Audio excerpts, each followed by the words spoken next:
that even mean, Bowers Game Corner? Hey there, YouTube. I'm back again today for another How to Play video, and today I'm going to teach you how to play Traitor Tots. It's for 3 to 10 players, take about 25 minutes to play. It's for ages 8+.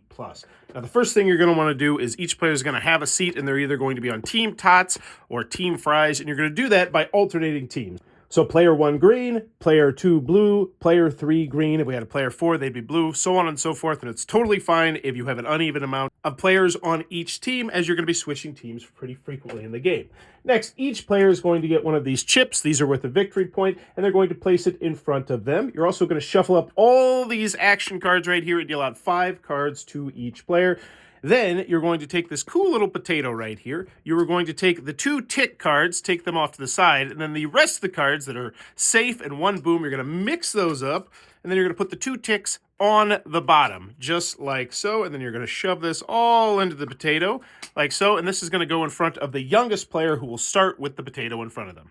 You're all ready to go, and the oldest player is going to go first, so let's pretend this is the oldest player. And on your turn, what you're going to do is really quite simple. You're going to pick 1 card to play from your hand. You're going to play it down into the discard pile. You're going to do whatever that card says, and then you're going to draw an action card, and then it will move clockwise to the next player. So you could play an action card on your turn, or you could discard as many cards as you want down to the discard pile and draw back up to that number. However, you don't get to play a card this turn, and then the action move to the next player clockwise. But now let's talk about the action cards that you have, because those are really the star of the show. Most of the time, just read the text on the card and do it. It'll make people draw from the potato. It'll make the potato move. It'll make your teams flip to the other side. It'll make you lose chips or gain chips. There's only a couple, though, that I want to specifically mention to you. First, we have cards with ketchup up here in the right-hand corner. If you are not actively winning the game, aka having 1 more chip than everyone else, then this means that you get to draw a chip to your victory point pile and do the action on the card.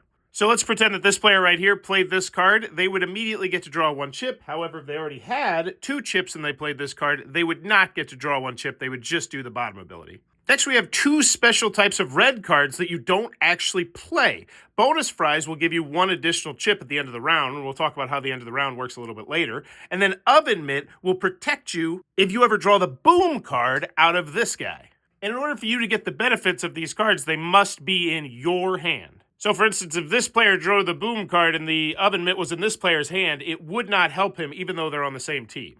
However, eventually a player is going to draw that Boom card, and as long as they don't have the Oven Mitt, the round will be over. So in this scenario, Team Tots lost, which means Team Fries won, and each player who won the round, who was on the safe team, gets as many victory points as there are people on the other team. So right now, anyone on Team Fries would win 2 points because there's 2 players on Team Tots. The players on Team Tots are awarded no victory points this round. And once this round is complete, if this is round number 3, then the game is over. If it's not round number 3, then you move on to the next round. To move into the next round, you don't do anything with action cards. The discard pile. To move to the next round, you don't do anything with action cards. You keep the action cards in your hand. You keep the action cards in the discard pile. Those don't get touched.